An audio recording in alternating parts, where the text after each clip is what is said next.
Hey, welcome everybody to this podcast. Andrew Halachek here. I'm really delighted to introduce a dear friend of mine, Sierra Campbell, to talk about a topic that is so dear to my heart, which is end of life, death and dying, and topics that I think are of extreme importance in this day and age. So as usual, I will introduce her with a formal biography, and then we're just going to jump into, I think, some really interesting topics. So Sierra Campbell is the author of Dying Awake and the Hospice books. She has served bedside as a death doula and elder care manager for over 25 years.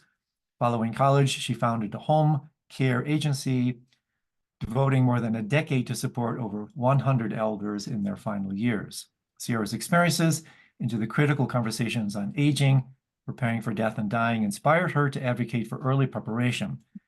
Sierra began studying yoga, meditation, and Tibetan Buddhism in 1998. She's a cancer survivor with a personal journey enriching her understanding of the challenges faced by patients and families. Her work fosters open discussions and provides straightforward education and navigating life's final stages, bringing families and communities closer together. What a wonderful, noble aspiration, and what a rich biography. So, Sierra, my dear friend, so nice to see you again. Thanks for taking time out of your busy schedule to talk with me, to talk to our community. It's wonderful. Thank you for having me. It's an honor. Yeah, it's really a total delight. So if you don't mind, why don't we start with a little bit of background information? How did you get into this stuff? It's not everybody who devotes their lives to these kind of challenging topics. So can you tell us a little bit about what inspired you to work in this area? To me, it never felt challenging because it was very normalized in my family, with my grandmother, especially my maternal grandmother. And I think normalizing aging as much as death and bringing elders more into our lives, even into our homes, to age and care for them. That's something that my grandmother just imparted. And so for me, I was in some ways devastated to have a great-grandmother go from being vibrant and healthy to suffering from dementia. And she became, she came to a place of needing a lot of care, 24/7 care. And so as a 6-year-old, watching her go from vibrant and healthy to her mind escaping her, and her going into a home, and she stayed for 8 years. Yeah. And so I feel like I've been on a journey of, working in a nursing home at 16 and kind of understanding how are we caring for our elders, and how effective is it to put like a dementia patient in a home like this, luckily I found Tibetan Buddhism so I could make sense of everything. And at about 18 years old, and I was able to have a Sangha, a real community to support me. And I think that's everything when you get into this work, Yeah, it's really a big deal. And I want to get back to the influence of Tibetan Buddhism on your life, but it's really interesting to me. I'm not sure you're aware of it, but Ernest Becker's Pulitzer Prize winning masterpiece, The Denial of Death, celebrates its 50th anniversary this year, which is amazing. And we really progressed a whole lot, right, in terms of the way we relate to the end of life, the way we deny death. And so you've probably heard this term, which I actually quite like, saging, that if we perhaps approach end of life, and this is what I want to hear your impressions on, we tend to look at old age, sickness, and death as a kind of defeat, because everything is about growing up, waking up, growing up. But how about the wisdom of waking down, growing down, what nature is inviting and then actually demanding at the end of life? So I'm curious if that resonates with your own experience around this, the kind of surrender, the acquiescence to this natural, graceful transition, that if in fact we can do it in that way, it turns into a graceful exit. Yes, I love this saying that death is a miracle. And when we approach it this way, and we have some structure and a practice, and the practices of dying before we die, that's really the groundwork, is establishing that practice so that we actually know, okay, this is that point where my mind, the edge, and finding your teachers beyond that edge. And how it really trusting. in a kind of alchemical tantric narrative, transforming what is arguably the greatest obstacle in life, right? The end of it, into almost, literally a once in a lifetime opportunity. I mean, what a dramatic shift that is from resisting and screaming, as Dylan Thomas says, right? Rage, rage against the dying of the light. Well, Yeah. instead of raging, we can relax, right? We can open and really accept the miracle of wonder, what's really happening. Yeah, I find the more time in nature to Mm, study those cycles of death and rebirth brings us much closer to that ease and the serenity of the surrender. And it's important in our communities with elders that we keep bringing nature. We need to bring them to nature, and really make an effort to do that or bring nature to them yeah, and then and keep. and discovering that thereby the natural process, right? That this is, if we simply just get out of the way and let nature run its natural course, it's really one of the easiest things we can do, right? But for Mhm. human doings, not human beings, it's not so easy. Mhm. One thing in my work that I've always found, it's unexpected. It's often that the family is keeping the elder.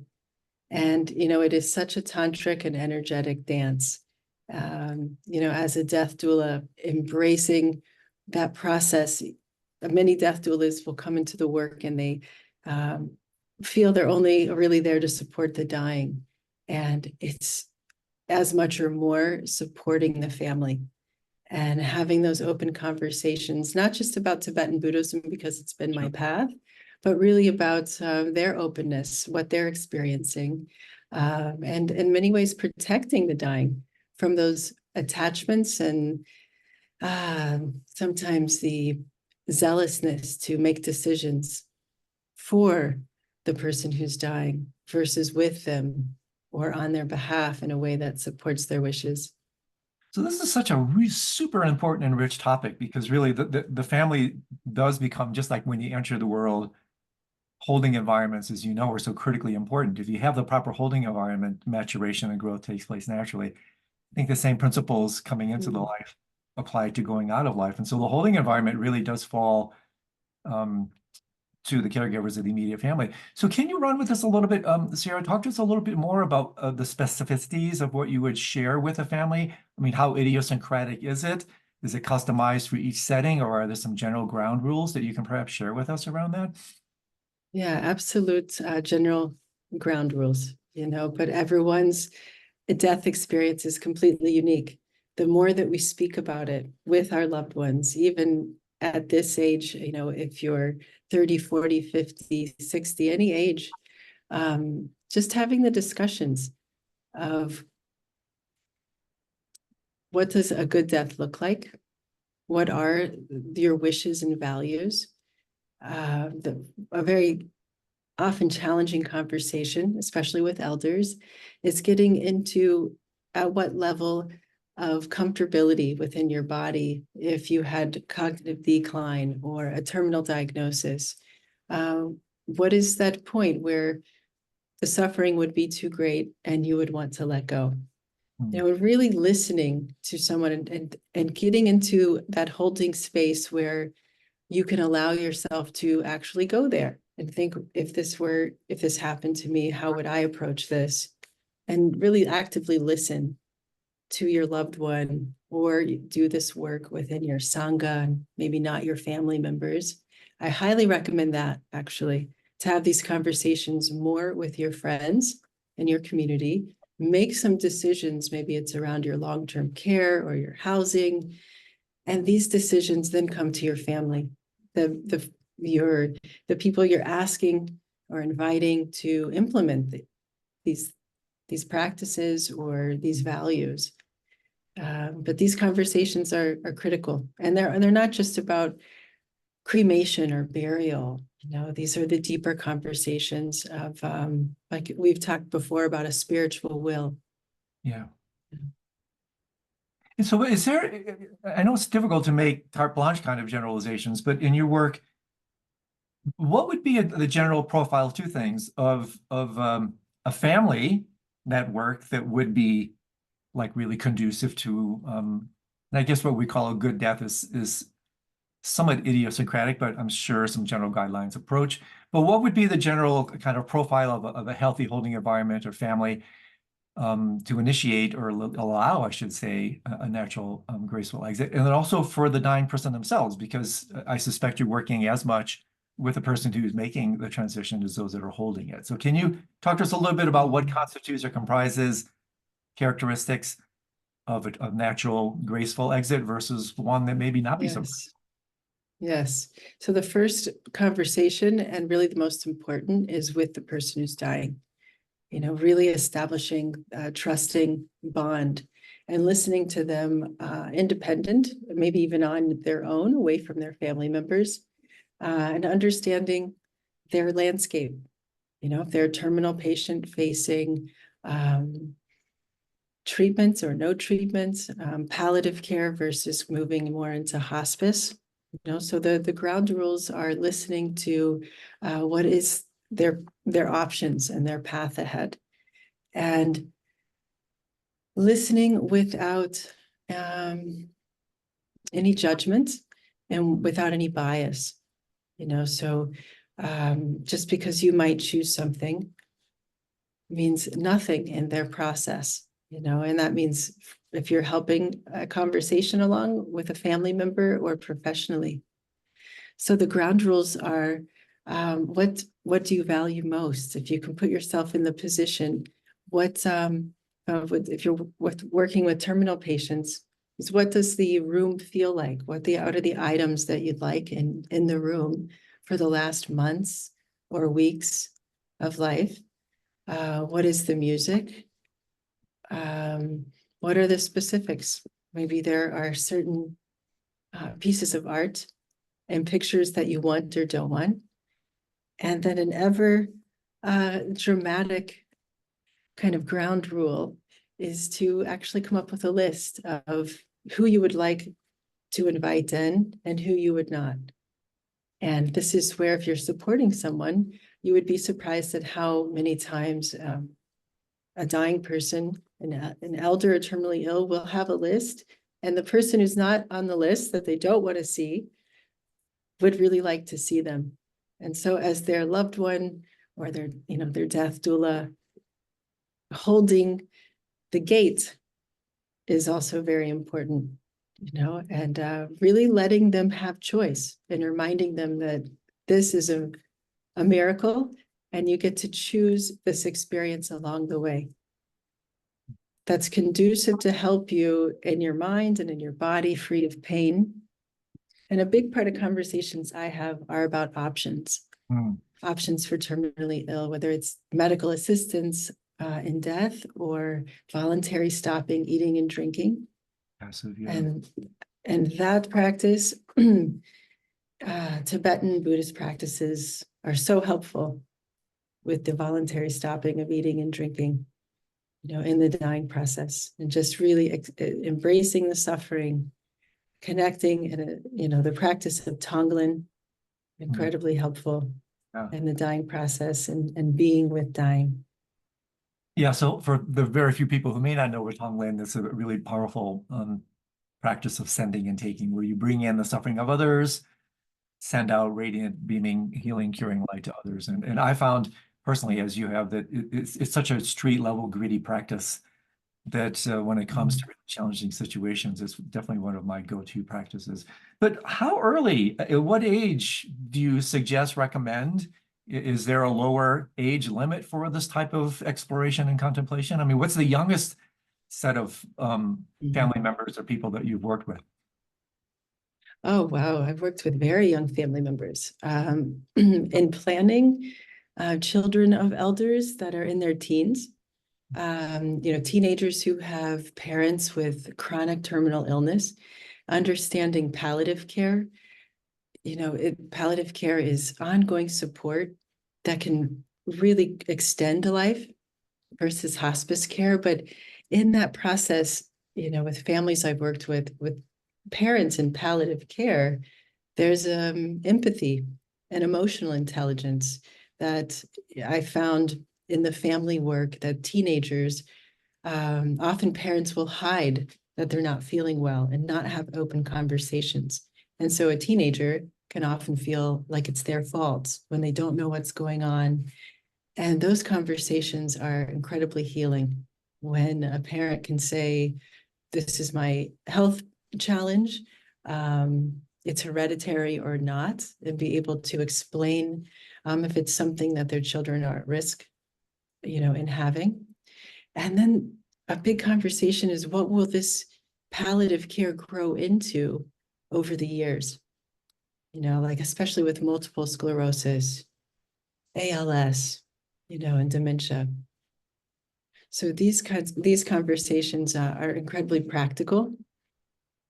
And all of our spiritual practices, of course, can help kind of fuel them. But And so along these lines, Sierra, how much of your work is involved or does involve group process? I mean, being with a family and the dying member, obviously you're working with a dying member separately, and it seems like you're working sometimes with a family member separately.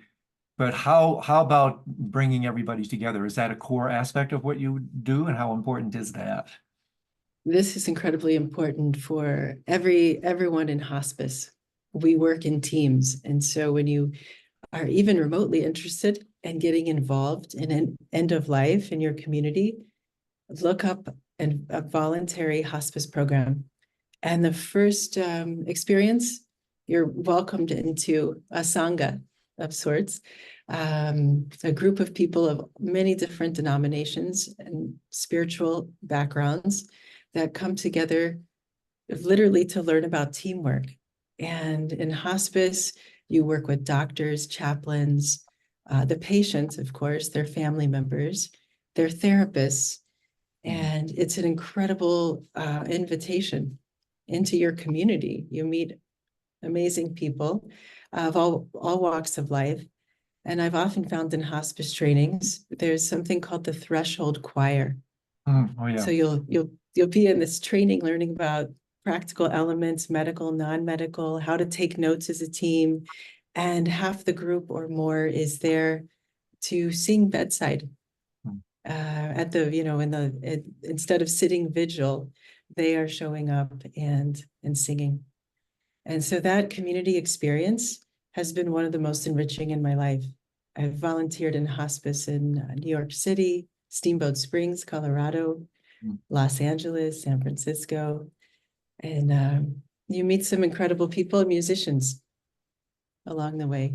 Yeah, it's wonderful. I mean, what do they call it? Music thanatology. I mean, the capacity to bring this kind of sonic environment, which I mean, as a musician, I can totally relate to that, right? I mean, it's part of my so-called spiritual advance directive. I want to hear the second movement of the Beethoven Fifth Piano Concerto, for example, right? I mean, something that's just going to completely dissolve me into this open space. Yes. So you have this well thought out, brilliant. Yeah, and so how specific you're intimating earlier items you want, music, art. You seem to be implying quite a degree of specificity that people can actually envision. Is this an exercise that you do with them? Like imagine, I mean, I do this. Yes. I'm on my deathbed. I'm visualizing, if I may be so fortunate, to have my version of an ideal death. And this is what creates the kind of contents of my Dharma will. So do you work with these very specifics when you're working with people and family members as well? Absolutely. Yes. At Nurture, we have a course, 5 conversations, and it walks people through every element from the practical to the spiritual and developing a long-term or a short-term plan. And I say long-term or short-term because some people come into 5 conversations with a terminal diagnosis. And so they're far more focused on the last wishes and values. And just like you said, visualizing, really starting to take, instead of 30 minutes for their practice, 8 hours a day, and really start to prepare in a very, very mindful and embodied way. Something unexpected is that we actually have to come home to our body to fully surrender and die. And so it is a very physical experience while it's also transcendent. Absolutely. And so one thing I wanted to send your direction is this really incredibly challenging arena of the death of a child. Do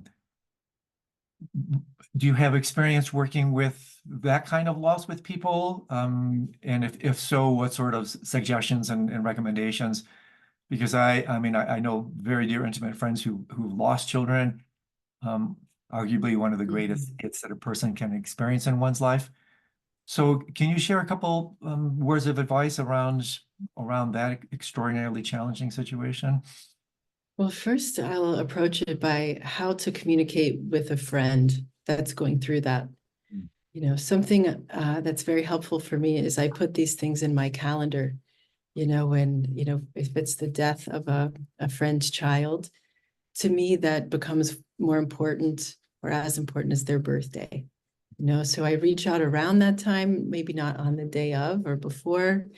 And if it feels comfortable, I recommend being very direct. How are you coping? Even if it's been 10 years ago, how are you coping? Here, if you need to talk, let's take a walk sometime. So first, the approach of just how to be present without intervening too much, or feeling like a burden, keeping that invitation open. And of course, grief is not on a timeline. Yeah. It's not a linear experience. And then when I worked very early in my work, and my early 20s, I worked with children who were 6 to 9 years old with leukemia. And I found their approach to life, they were so present, and they hadn't had a lot of time here to be too attached. Now, this isn't true for all, but for most. And they were so impacted by how their family reacted to losing them, to their loss of life, and to how their family really viewed death and end of life. And so I had many conversations where I'd have one-to-one talks with these children that, we're working with proton therapy. They were working with very early, before proton therapy found its magic and where it's really effective. And it wasn't a therapy that worked for these kids. And so I went on a 6-week journey with dozens of them and their family, and in Bloomington, Indiana. And I found one-to-one, there was almost this joy or excitement of the next adventure, and there was, for many of them, their body was so tired. They just felt that kind of sense of they had unplugged, but they were so plugged into something much greater. And so when they every day would make art, they would paint their dreams. They were really active in their dreams, and having their parents talk with them every morning about their dreams bridged their day and their healing journeys together. But that reminding the parents that not to shelter or protect the child from their emotions, Yeah. but instead to let them know that they're sad because they're continuing to live, but also really having faith for parents, having faith that they will meet again, that we are all in one in this creation and this cycle. And the more that you parents can share meditation and those quiet moments in the morning, especially, they're very powerful, subtle and powerful. So Sierra, is it too facile, or is it reasonable to say in your experience that the younger they are, the easier it is on the child side because of like what you're talking about, less attachments, less investments in the portfolio of their memories and whatnot? Is that a fair assessment that the younger they are, the easier it is? I have found that absolutely, and it's again it's about their internal family system, the Yeah. dynamics in their family that plays a very big role. But overall, yes, and I'd say there is more of embracing the unknown. You see children wake up 2 to 4 years old and they're just dancing and singing when they wake up. And I often wonder, when did we lose that? It's a good reminder to stay close to small children and watch how they wake up innocently and want to dance and sing into the day. And and learn as much as we can from that, and how we come into our day and in our practice. Yeah, I mean, I don't want to get too like cognitive or even theoretical around this, but to me, what comes to mind is that prior to around age 7, right, there isn't a tremendous reified self-sense. There isn't this degree of self-consciousness that we know. And so to me, it would make sense that the correlative consequence of that would be a more natural ease and acceptance and grace of whatever happens, because you haven't imputed your versions and visions onto a world. You're simply accepting things as they arise more freely. The reason I mention this is because this is also somewhat connected to meditative principles. That we can learn a great deal from children. They have this wonderful childlike way of looking at the world that can be a beginner's mind. It can be of a great teaching to a so-called mature elders, right? So how often have the Yes. children taught you? I mean, what have you learned from these children that stays with you, that is like, wow, there's some real wisdom in this? Well, I've learned in those moments where I've wanted to say to someone, you should, Yeah. to should on, what I think, Yeah. I might know what is better because I have a different lens or perspective or vantage point. None of that matters. I'd say children, especially children facing a terminal diagnosis, are the ultimate in bringing your full presence and really listening. And there are really no moments of awkward silence Hmm. with children like there are with adults. Hmm. And I've learned that how to be sensitive around language, and especially the language of cheerleading and pushing someone to survive and thrive. And there's a delicate balance of that, but I learned with children to listen more and be in the acceptance and the flow of what's happening. Hmm. And not from a place of the mind is racing, but that what's most important and what's happening now. Yeah. Yeah, that's really beautiful. And so how about the parents? I mean, what can you say, or do you say? Is it all, again, highly customized, idiosyncratic to the situation? Or similarly, are there some, I think you get the spirit, some generic Yeah. kind of Yes. guidelines around that? I think the biggest thing is empathy. Mm. And there's, I think, a good entry point is I can't imagine what you're going through. Yeah. And I'm not going to ask you how I can be helpful. Yeah. This is a big one, right? You come to a parent who's already really overwhelmed and you say, anything you need, I'm here, reach out to me. Yeah. So what I recommend is going one step ahead and really looking at what might they need. Maybe it's to send them a meal. Maybe it's to send them a book. But putting any more, even mental pressure, Mm. can be very challenging. And really coming from that place of beginner's mind yourself. And this is again where Tonglen, I love how complicated some of the Buddhist practices can become. And then I love just that basic simplicity, that practice of Tonglen. And if you don't know what to say, that's a great practice where you just sit and really put yourself in their place Yeah. and bring in energetically through your breath what they might be feeling, the heaviness in their heart, and find a way to just be with their emotions and be maybe in that uncomfortable silence. The one thing I'm curious how this lands with you, in my experience of working, and really has been a gift with end of life situations. It's the invitation, and really it's the command of truth. And so along these lines, coming up to someone like that and saying, I don't even know what to say. I mean, Yes, that's I mean, at perfect. that point, it's just That's be yourself, perfect. be transparent, and say, I don't even know where to start. I don't even know what to say.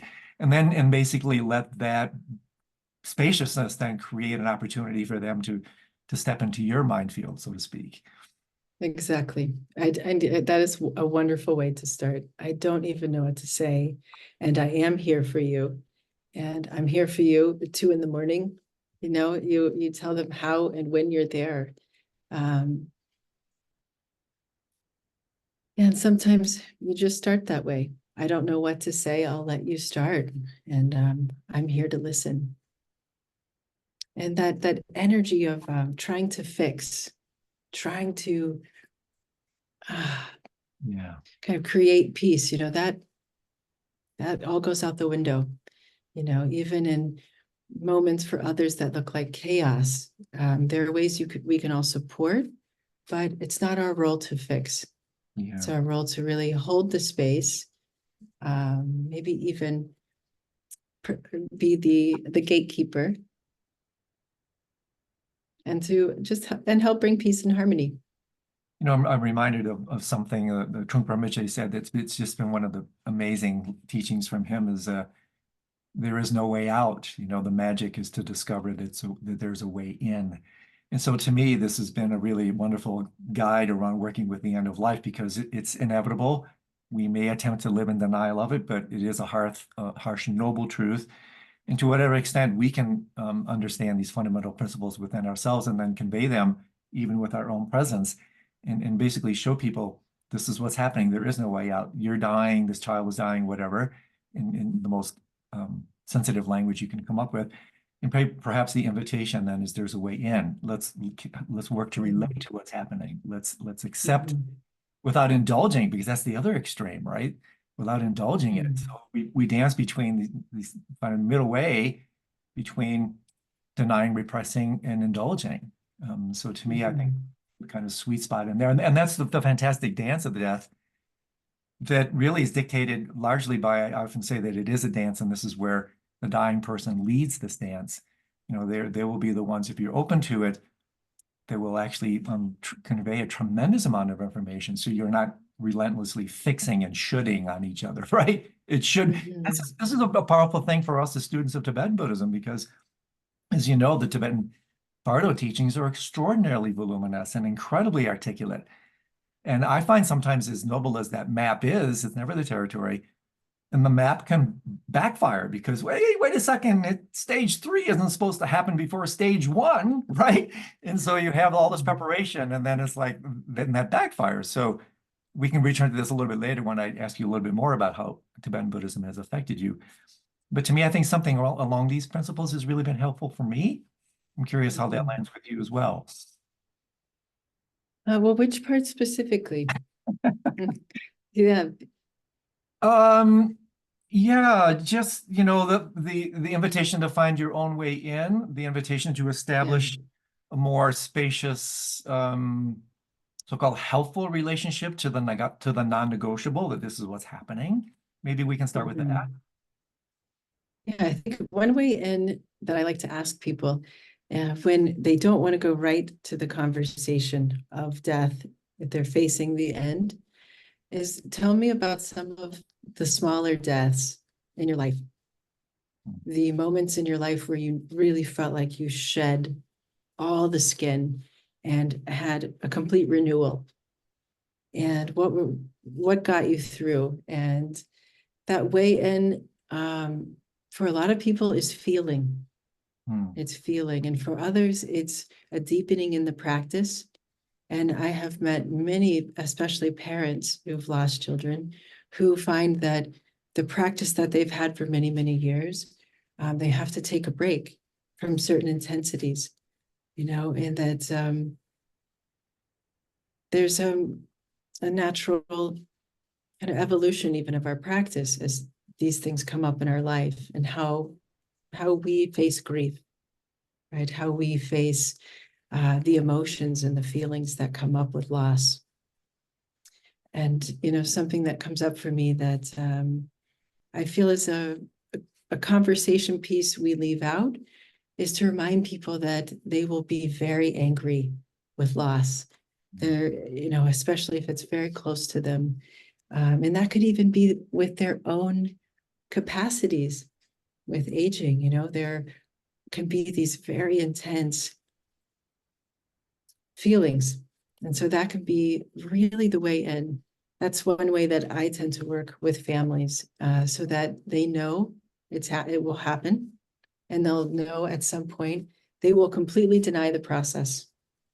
So this is also kind of a general, very helpful guidepost for people is to remind them, you're going to go through complete denial of this. You're going to get really angry. Just feel into those things, and then let's develop a way that you're going to actually work through them, that they become fuel for you to deepen this practice of acceptance, of really moving into all the stages of the bardos.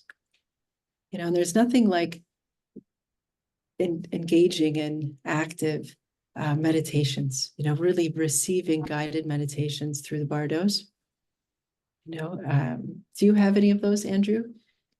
Oh my goodness. Oh yeah, for sure. That's what I thought. I thought you had many of those. And, just having that practice and sharing that with someone in your life who is going through grief or really facing and embracing the end, giving them those practices, sending them one of Andrew's guided meditations.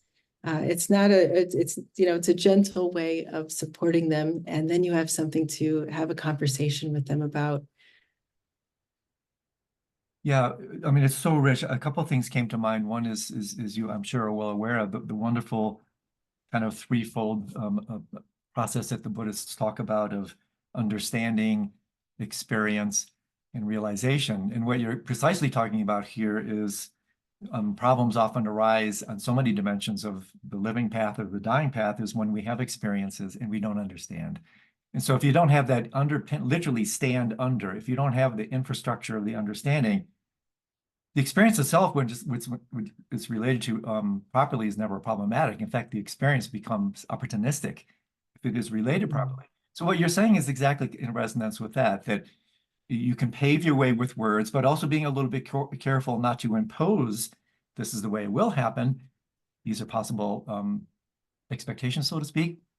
And then the understanding when the experience arises, then you can, again, the notion of holding environment. Now you have a cognitive holding environment, an affective holding environment that allows you to relate to the experience in a completely bigger and usually more open and graceful way, right? Yes. And something I know that you understand very well is that most people are not afraid to die. They're afraid to suffer.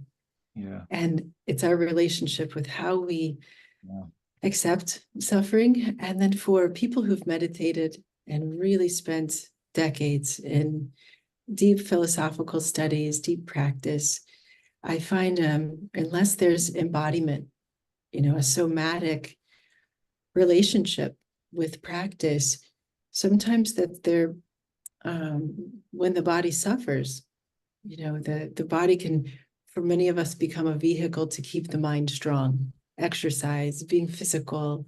When we lose our capacity, there's that relationship changes of active body, clear mind, and so really getting deeper with what does that feel like to have a clear mind and to deal with suffering of the body.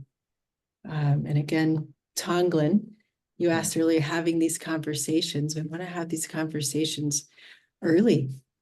When I first found the Sangha at 18, I heard people in their 40s, 50s, and 60s, everyone made a point with the younger students there to say, oh my God, if I would have found this at this age, my biggest wish in life, my regret is that I didn't find a Dharma practice and take it seriously younger. And I loved how so many people made a point of saying that. And now, even as I'm now their age, looking back, I still feel like, oh, I could have taken more of the juice from life or from the Dharma over the last 25 years or more than 25, because it's a lifelong practice. And once you the gate opens, there's so many pathways to deepen in Tibetan Buddhism. Again, it's so incredibly rich. And one thing that comes to mind here, Sierra, is this that, the reason what you said was just so fantastic. I mean, quote unquote, that we're not so much afraid of dying, we're afraid of the suffering associated with it. And so I'm curious how much you work with the following. To me, it's like one of the most profound ways to die before we die is to identity transfer. I mean, we suffer in direct proportion to how solidly and exclusively we identify with form. I mean, that's to me, that's what ego is, exclusive identification with form. And so if we put all our investment in that portfolio, which is always going to crash, well, you've guaranteed your misery. So to me, the dying before you die narrative is really largely about transferring account, so to speak, right? From the portfolio of reified form / body into our, pardon the play on words, our IRA, a true immortality retirement account, where we transfer our assets into the dimension of our experience that is in fact immortal, that doesn't die. So with that in mind, how do you work? Because I dance, play, work with this, especially when I'm relating to so-called non-practitioners, ordinary folks when they're dying, because I feel like, oh my gosh, there's so much we could say. I mean, like the Buddhist tradition has so much to offer here. If only you could do this. So how do you bring the wealth of your experience and understanding in the Tibetan Buddhist tradition to bear in helping people die before they die, in making this transition in their identity structure? I mean, do you simply allow the person to create the opportunity for where this might be appropriate, or do you more overtly create intimations and invitations to say, hey, have you thought about this, in order to coax them into this greater dimensionality of their being? A little bit of both. And I love Sogyal Rinpoche's book, The Tibetan Book of Living and Dying, because it's so open with visualizations that instead of Buddha, use Christ, instead of, or in addition to, and it gives this freedom in the practice that I haven't seen in a lot of other texts. But that format is so effective when supporting a friend or and professionally through the process, where it's listening and listening to their faith and what will really guide them through. And I find a strength in the practice, the commitment of the practice, as you know very well, in Tibetan Buddhism. And that, I think, the discipline is what we can impart. And that comes through energetically. It comes through just naturally, when you're really in conversation with someone who's in need of receiving a new practice or deepening where they are in their acceptance of aging or death.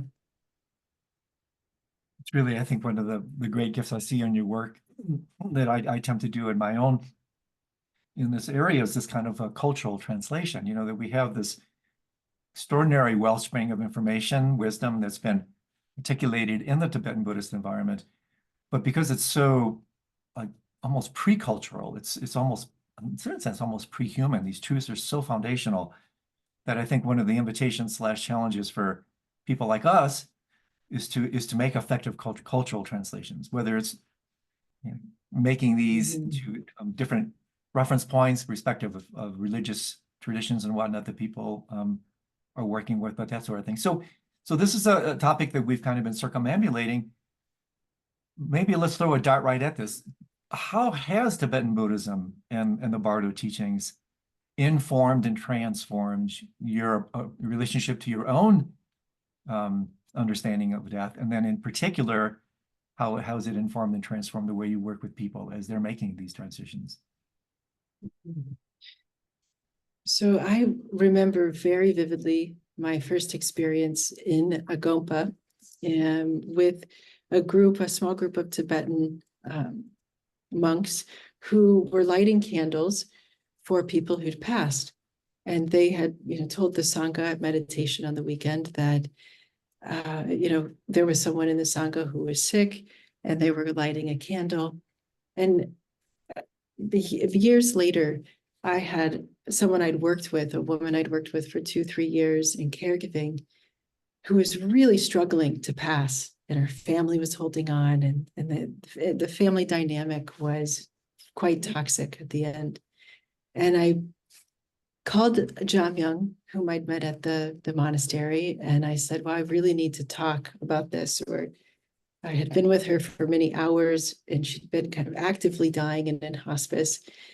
And just coming into the monastery and like, I could take a deeper breath. And I felt like what I was carrying of hers started to just lift off my shoulders. But Jamyang took me to the altar and explained the 49 days in the Bardo. And he explained who in the Sangha was sick and what these candles were for, and that when she passed, we would have 49 days of practice. And that set me on really my path of, and he said to me very, very concisely, your work is physical. It's in the homes and it's with the people. We don't need to actually be there in person to help them in their transition. And I started really feeling that. It was more of a feeling sense of when I would visit the elders again after practicing with the monks and learning more about the bardos. There was an ease, a greater ease that I feel like just comes through presence. But learning about the bardos and then being able to just have an open dialogue with the family, because I didn't need to, let's say, go to a Christian family losing their grandmother and talk about the six bardos and what their elder might be experiencing in their consciousness. Instead, I would say, pay attention to your dreams, and especially leading up to, and pray, send good well wishes, visualize your loved one in a beautiful, healthy state, and really using the power of prayer and the power of visualization and what they were open to. And that would bridge really beautiful conversations.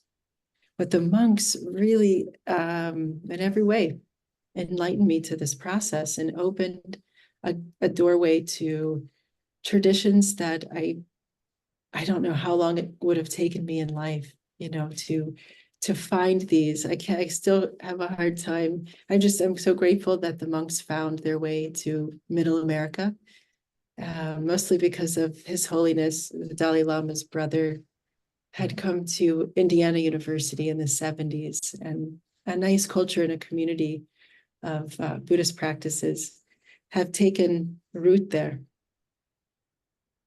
And so, And as you know, oh, I'm sorry, go ahead. you know how important a Sangha is. Right. And there's lots of dynamics, the personal dynamics of Sangha, being in community. But I have now lifelong friends, Dharma practitioners that I met at 18, and now they're in their 60s, now they're in their 80s.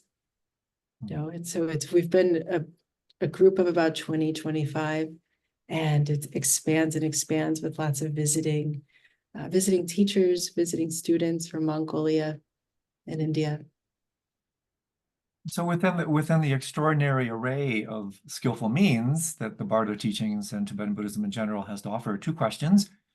What have you found the most effective, transformative in your own experience? What do you find yourself taking refuge in?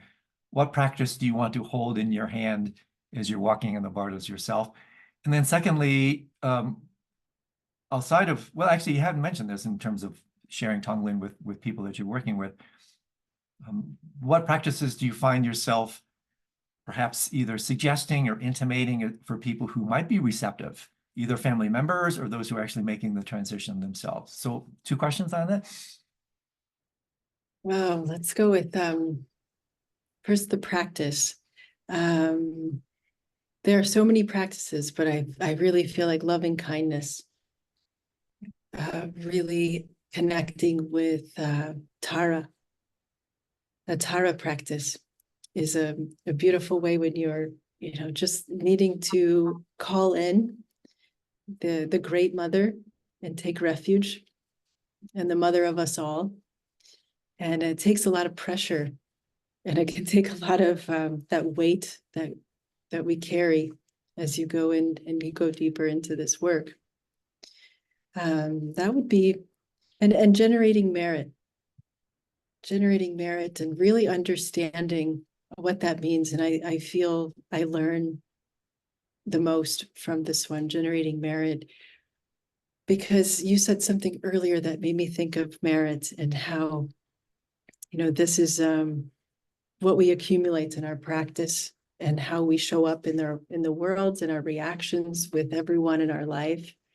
And sitting, even if it's just for 1 minute, and one way of generating merit is to think about the teachers that have inspired you the most and really flood your field and connect.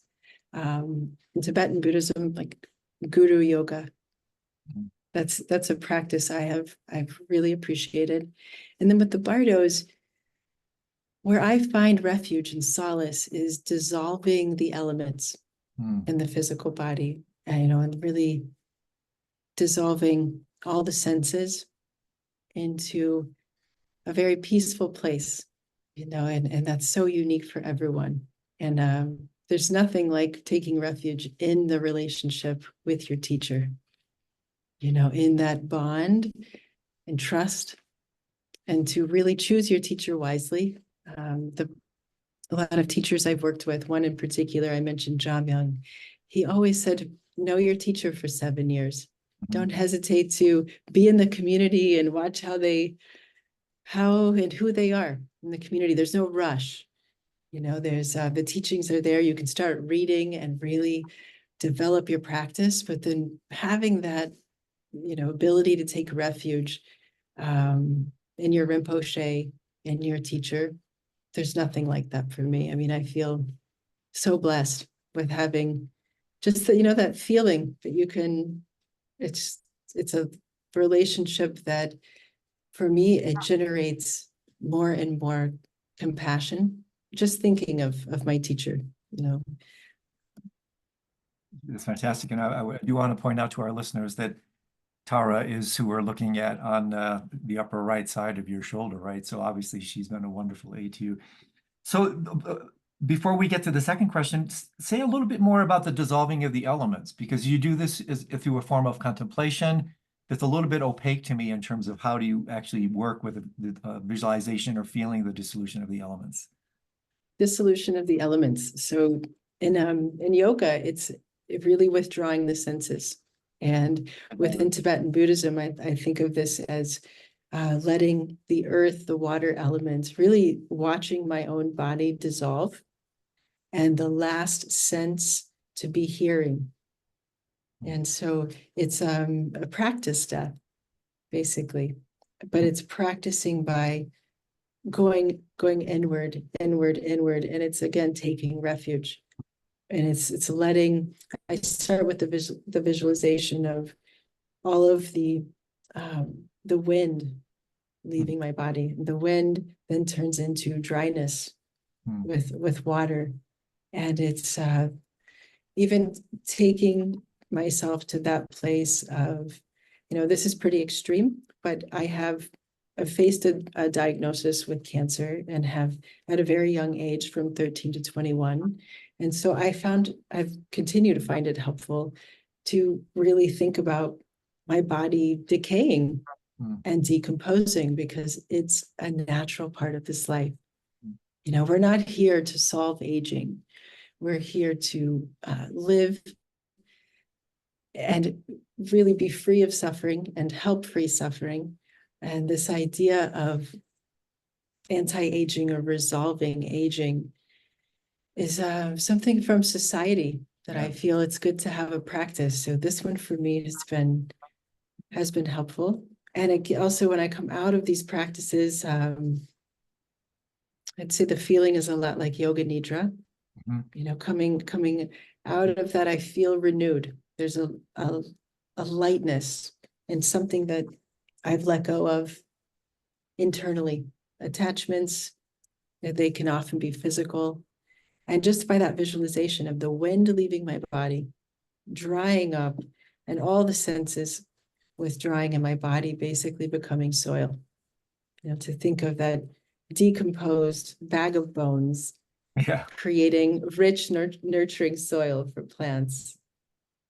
So that's, and I'm more of a visual person. So I love guided meditations through the bardos. Pema Chodron has some, you have wonderful ones. I think Being with Dying, Roshi Joan Halifax. Yeah, she's got some really good ones. Yeah. It's in Sanskrit, they have this beautiful phrase, panchashvam which is allegedly, and I don't really know, I just read this, it's considered somewhat impolite to say someone has died. This particular phrase literally translates returned to fiveness. So death is the return to the primordial mother, the lender, And so you're returning the elements back to their rightful source. And if we see it in that regard, that this is basically just returning and entering this cosmic recycling process, then of course it's the extraordinary power of right view. I mean, that to me is what brings about all the fear and death, is this somewhat unfortunate black curtain that we create, that we impute, and therefore the fear is directly proportional to how dark that is. And so the work that you do in these teachings allow us to see, right? So a little bit now, to what extent do you share these practices with others? Do you wait for the invitation to arise? And if so, what do you usually find? Is it all, again, customized, or are there kind of like, oh, geez, this person, if only they would know on this particular practice, that would be of great benefit. So I'm curious how you work with now distributing this wisdom that you have within you to those that you're working with. Through a death doula training. So we have a 12-week course, and we have lots of guided meditations by myself and others with very different perspectives. But as we've talked about today, a lot of very general kind of guideposts. And the practices are very much self-care for caregivers. This is a big one. Our society, as we know, doesn't necessarily support us in death. We're even in end-of-life care, I find that everyone wants to own death. The hospital, the senior home, but no one wants to actually hold the space for it. So elders often end up in emergencies going from the senior home to the hospital, and people are having their experience in the hospital, their death experience.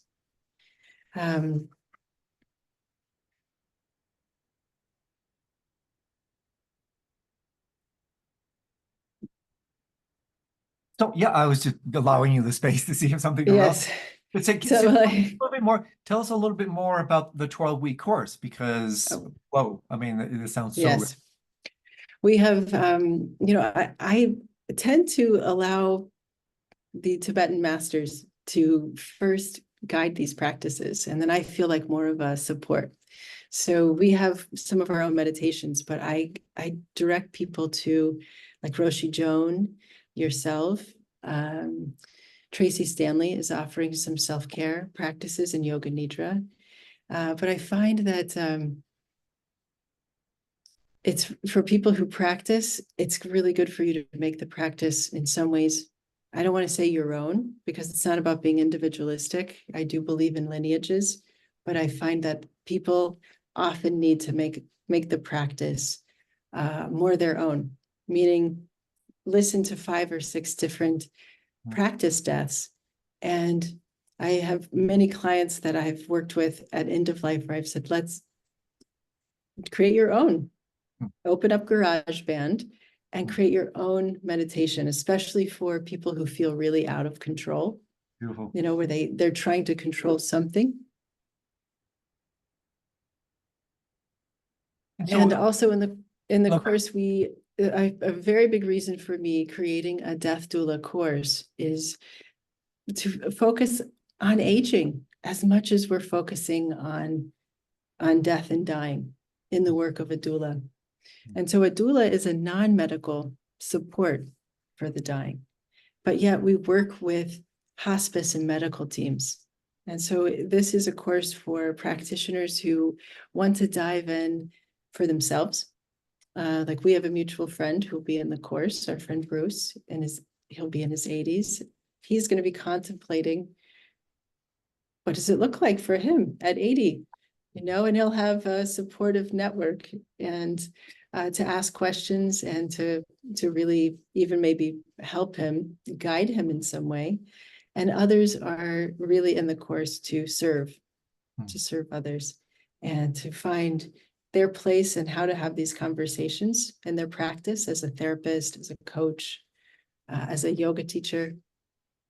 So we have a variety of people that students coming into the course with little to no experience, and some students who have been a social worker or a therapist for 40, 50 years. And we'll have at least 100 people in small groups. So everyone gets to work in their own little cohort for 12 weeks. And we align them based on their intentions, their reasons, their why for learning more about death and becoming a death doula. And we're focused on elder care management. That's the gap I see in most education on end of life. We focus on that final end, but there's this accepting aging, how we choose to live, especially in community. How do we prevent our own isolation? So I don't know one person who's ever said, I can't wait to go into a nursing home. Right. Oh, I can't wait for that. And so this is really our opportunity. I think this is the generation that we have to come up with better solutions. We're watching what our parents and grandparents are doing. And we're waking up to, okay, what does it look like if we're all going to end up in a co-living environment? It's starting this sooner than later, whether it's with a small group of friends or creating completely new models, right? New models where, especially in Tibetan Buddhism, I actually see this with a lot of sanghas, where the elders will have little casitas, little houses close within walking, so that their dharma, their practice, and the stupa or the gompa can be a part of their aging and end of life process. We need more of that, more of these conversations of, whether it's with your best friends, the kind of like Golden Girls, but, with a very different lens and perspective, unique for families. Yeah, that's fantastic. And I think you would certainly agree, and this is worth saying. First of all, we're going to put a link to this course, which I 100% endorse, so people can tune into it if they're interested. But I think what's helpful, you suggested this a little bit earlier when you were talking about introducing to transitions and the small deaths that people may have had during their lives to prepare for the big death, that one of the monumental gifts of these teachings is what I playfully refer to as this kind of stealth help quality, that whenever you talk about whenever you talk about death, you're talking about birth. They co-define each other. And when you're really exploring this, you're exploring the death principle, the Bardo principle. And so a sense that is becoming sensitized to these teachings. Yes, of course, they're targeted towards the end of life. But as you know, is mentioned in Sogyal Rinpoche's book, The Tibetan Book of Living and Dying, these teachings upon close reading apply to every moment of life, right? Any transition, any loss, anything that the small deaths that happen all the time. And so to me, studying this stuff quite deeply for decades, this has been an ongoing, like a fractal, right? The deeper you look, the more applicability you see. And so, yes, it has application towards the grand opening at the end of life, but how about all the miniature deaths that take place moment to moment to moment? To me, that's the ongoing, breathtaking insights of these teachings. I'm sure you've discovered this for yourself. Yes, and you just brought up a foundation of practice to me is breath work. And, if you're sitting on your cushion, even if, I haven't come across this with any teachers in Tibetan Buddhism, traditional teachers, that importance of how to sit and really how to bring the breath into the lungs in a way that relaxes the chest and relaxes the nervous system. But there's a practice of, it's so simple. Again, it's like Tonglen. The simplicity is the magic. And it's just breath retention. Holding the breath, especially at the base of the exhale, and extending that space between each breath. This to me has been one of the most effective practices, because in that space between the inhale, between your exhale, you learn a lot about your mind. You learn a lot about,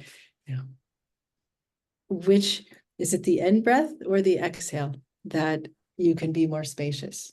Just that will tell you quite a bit about your relationship with letting go, surrendering, and that can differ day to day. But getting that breath retention to a minute, 90 seconds, maybe 2 minutes, you really start to get to know how your nervous system and your mind connect. So Yeah, this to me, that's how I start my practice. I do breath work first. I set the foundation. Usually physical movement. This is something I find as I've gotten deep into Tibetan Buddhism, I can get stuck on the cushion and realize, okay, a little bit of movement makes the cushion a much more transcendent experience. When the winds are moving through the body, you know, it's fantastic. effortlessly.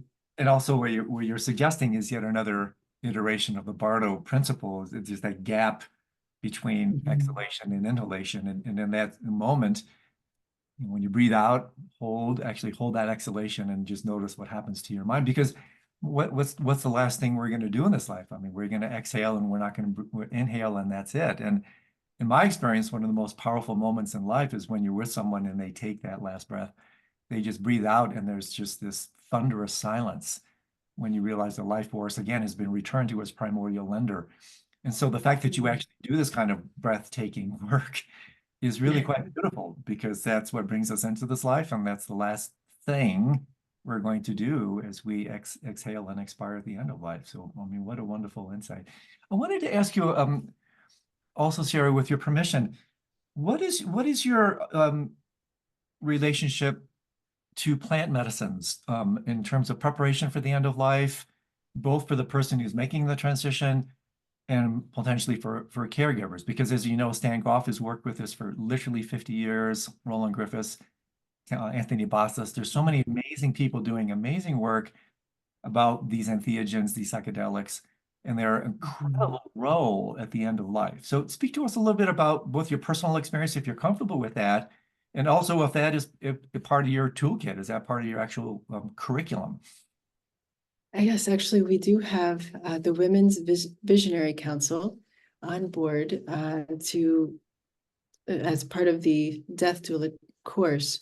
They'll be coming in to talk about 50 plus years of experience in psychedelics and plant medicines for grief and tending to loss and end of life.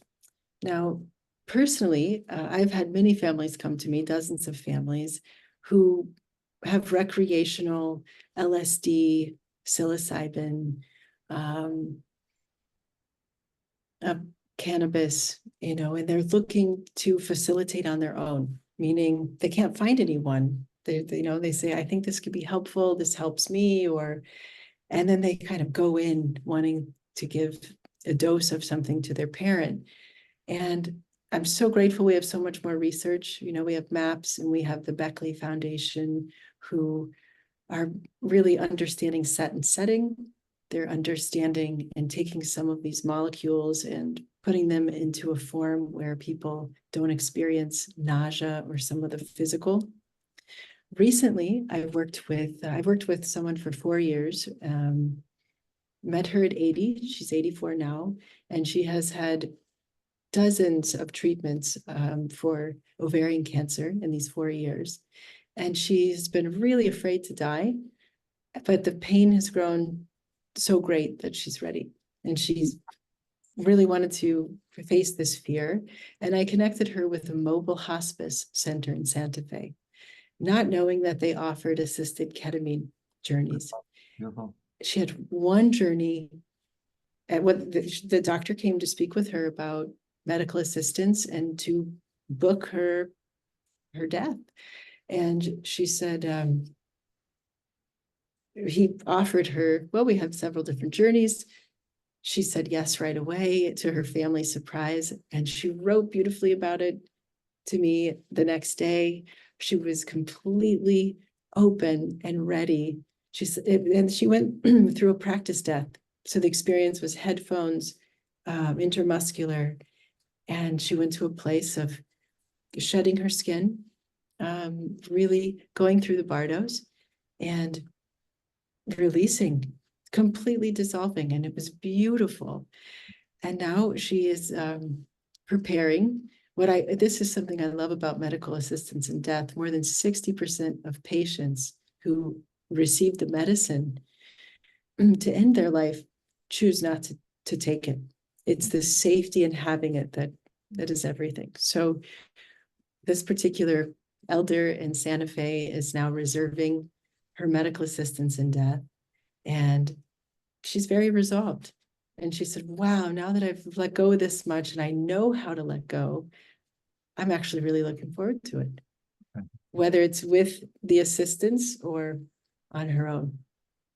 So I am a big supporter, and I find that if someone's facing a terminal diagnosis, that's overwhelming enough. I putting psychedelics or some type of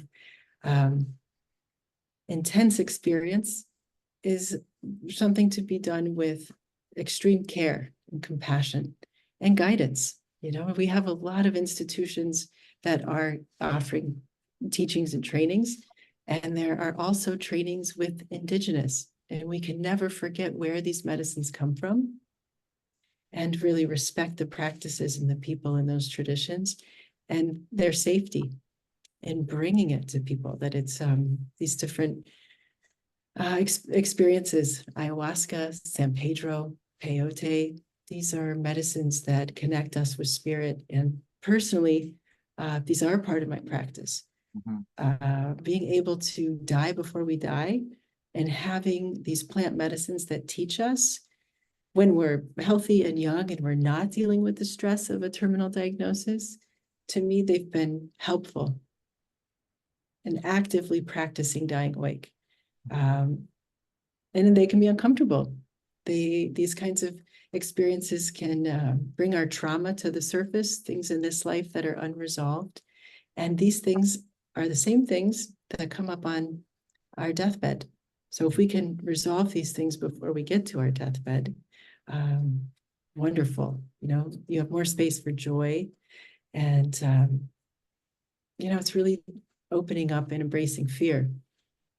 These medicines can often bring up our fear. And this is again why, just like Tibetan Buddhism, know your teacher, know your facilitator. Going into these kinds of plant medicine experiences, you want to do with people that you love and that love you. I supported a friend for a year in ayahuasca and never drank that year. I felt like I spent, well, I will tell you, my first plant medicine was with Lakota Sioux in my early 20s, peyote, and I waited 20 years to open up again into plant medicines. And I wanted to really connect with Indigenous and people who made the medicine, the ayahuasca. And I, you know, got to know the teacher for 2 years and really understood the practice before just going in. You know, and a lot of these, you need to cleanse your body so that your mind can really be free to connect with your heart and expand in the practices. Oh my gosh, there's so much here. I wanted to just pepper two things out. One is you talked about anger earlier, and now you're bringing up fear. I think you probably agree with me that these are perhaps two of the most common so-called untoward emotions that are expressed around the end of life. And I took a pretty deep, hard look at this, and I think, and I'm curious how this lands with you, is that when I look at into my own experience, fear and anger are two of the most reifying, solidifying emotions we have. And I mean, really, fear, what does fear do? Fear reifies the future, anger reifies the past. And when everything is falling apart and you're trying to get it together, these are almost primordial level defense mechanisms. That fear is actually the primordial affective emotion of samsara.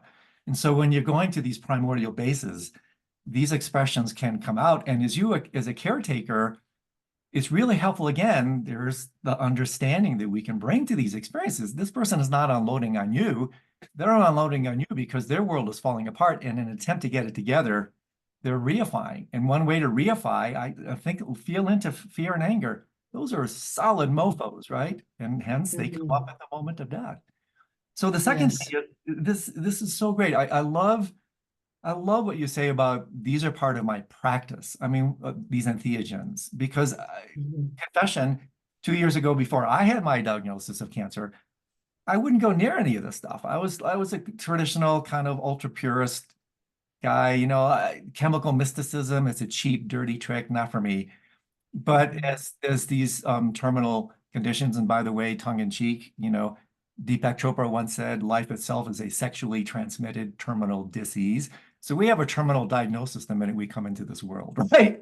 So I think a little Yes. little gallows humor can come in play. But I have completely changed my tune around these agents because, in certain sense, I was forced to look at certain things, and all of a sudden, this vast skill set became available to me.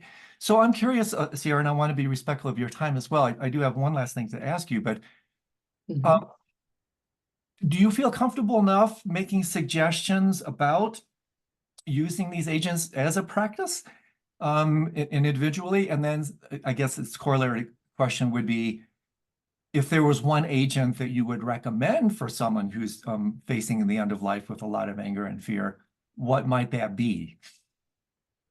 Well, the first thing that comes to mind is that all of these plant medicines are meant to be used in community. Hmm. So, I love Jack Saul's work, collective trauma, collective healing.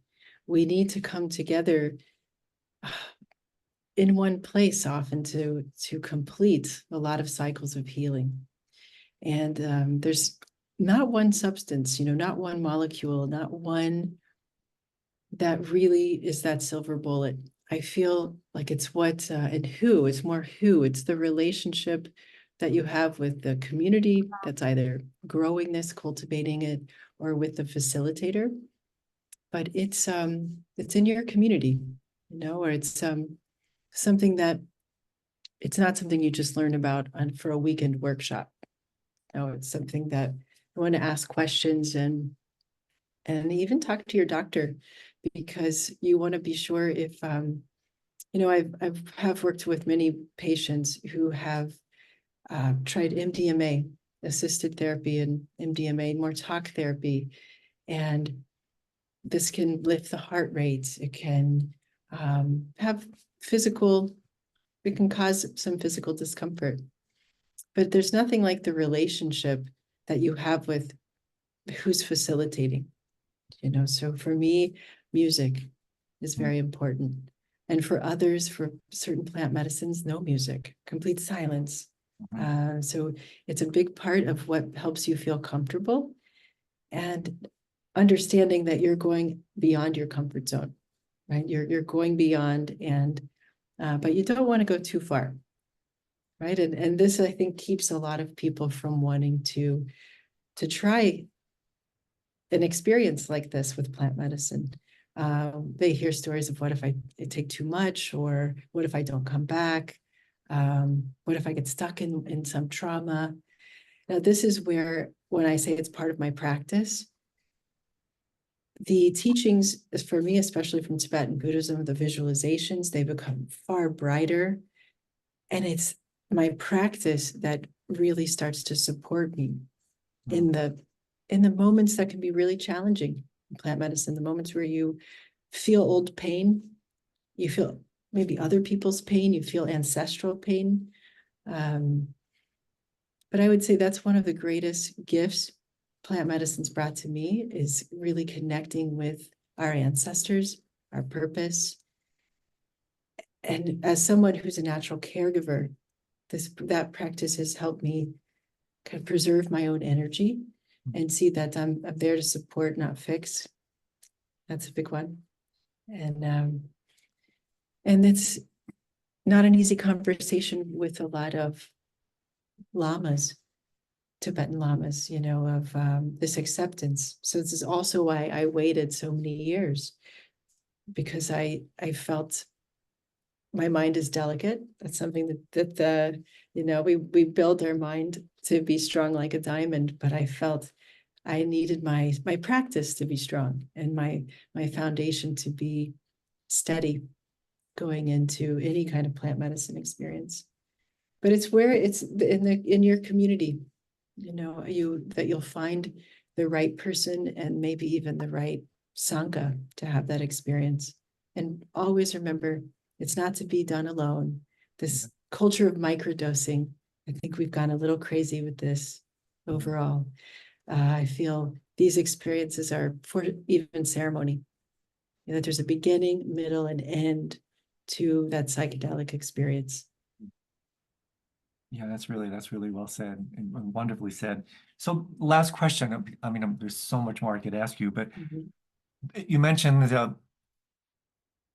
sometimes the rub with contemporary and traditional ways of looking at things. I mean, as you know, in the Tibetan tradition, um, things like taking one's life they're frowned upon, right? Because karma has to run its own course, and it can be considered a type of suicide. And then you mentioned merit, which is a form of karma. This is a massive demeritorious enterprise. It can create a lot of negative karma. But I'm curious, your view on medical aid in dying, how you reconcile that with some of the traditional admonitions about engaging in that type of euthanasia. So personally, I really would hope and pray that my practice could carry me into voluntary stopping of eating and drinking if I ever had a terminal diagnosis and was on that path.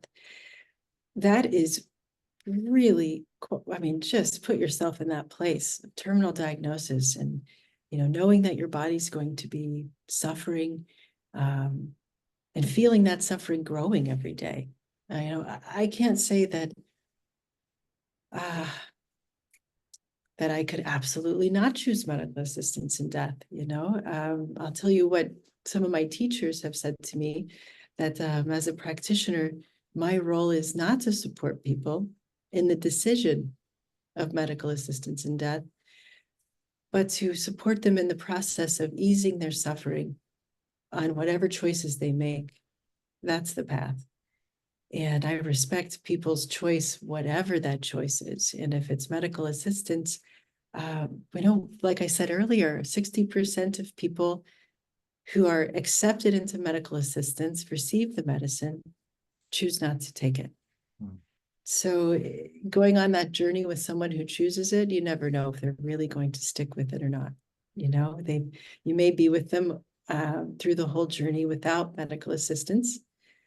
But that's how I support. I let them choose, and I really stay out of the way on that one.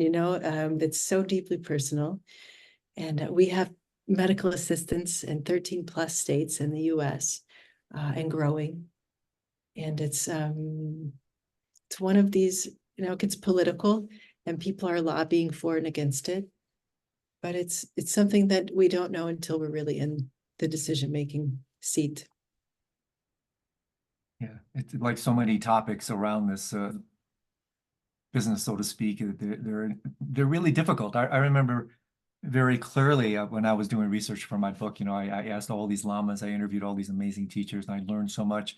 But I had one particular encounter actually with a female acharya, senior teacher, that really helped me. We were talking exactly on these topics, and she said, as noble as these traditions are, my suggestion to you, Andrew, is you learn as much as you possibly can, understand the karmic implications, understand the role of causality, and then empower yourself to make the appropriate decisions. Because I think that's what's so beautiful in this day and age, is that yes, we can pay homage to this extraordinary lineage, the power of these teachings.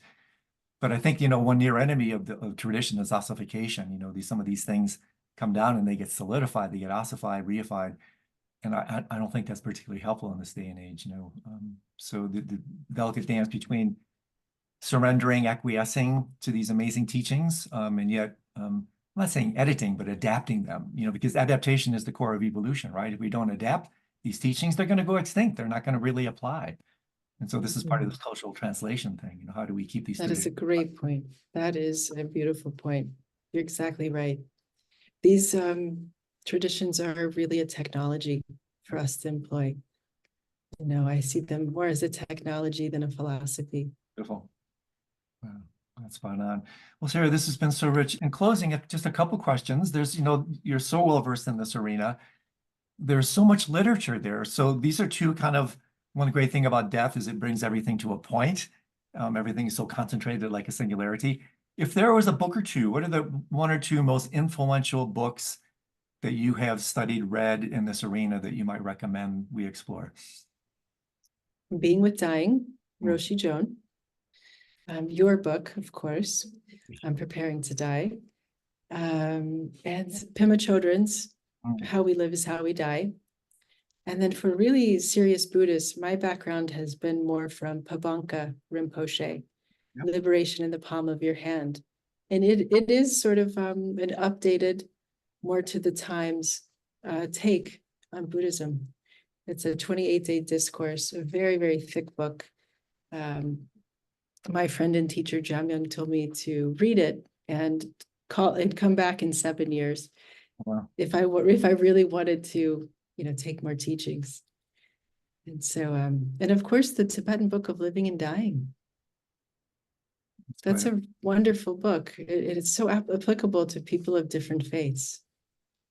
I totally agree, even though Rinpoche got himself into a little trouble at the end, do we categorically dismiss some of his insights? I don't think so. I think people are messy, sticky beings, and there's dimensions that we all have that are quite noble and others that are ignoble. And so I'm like you, I still take refuge in his book. I still recommend it, and I'm not going to throw the baby out with the bathwater. And so along those lines, any question that I didn't ask, anything I should have asked, anything you want to share, kind of final last words? Last will and testament. I think closing words are have these conversations that, as you often say, Andrew, I think you call it a spiritual will, or you have, what is it that you call it? Is it a spiritual will? Dharma will, literally a Dharma will. A Dharma will, yes.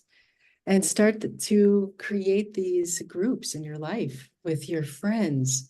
We get stuck on thinking we have to do all these things with our family, or that we have to do so much with our partner, and we've put a lot of pressure, especially in marriages and relationship, when it comes to end of life and care. And so this sense of obligation, this sense of one person making assumptions, these conversations can take out the assumptions and bring a lot of clarity. But I'm looking forward to having you as part of our elder and end of life doula training, and to dive a little deeper on the practices for dreaming and preparing for death and really dying before we die. People are hungry for a roadmap. And to me, the best roadmap has been the Bardos, and making this digestible so people can assimilate it. I'm looking forward to sharing that with you. Yeah, Students. Well, I mean, and I agree with you 100%. I mean, the Bardo teachings are arguably without peer in the world's literature. I mean, it's what they explore here, what they have to unpack.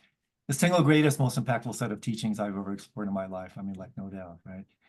Sierra, this has been such a delight. Thank you so much. Every time I spend time with you, I learn so much, and your wisdom, your knowledge, your ability to join heaven and earth, these incredible lofty teachings with real practicality and earth level embodied in the elegance of your being. It's so uplifting to me, and it's such an inspiration to spend time with you. So thank you so much for taking the time to talk to us. My pleasure. It's an honor. Thank you, Andrew. Until next time.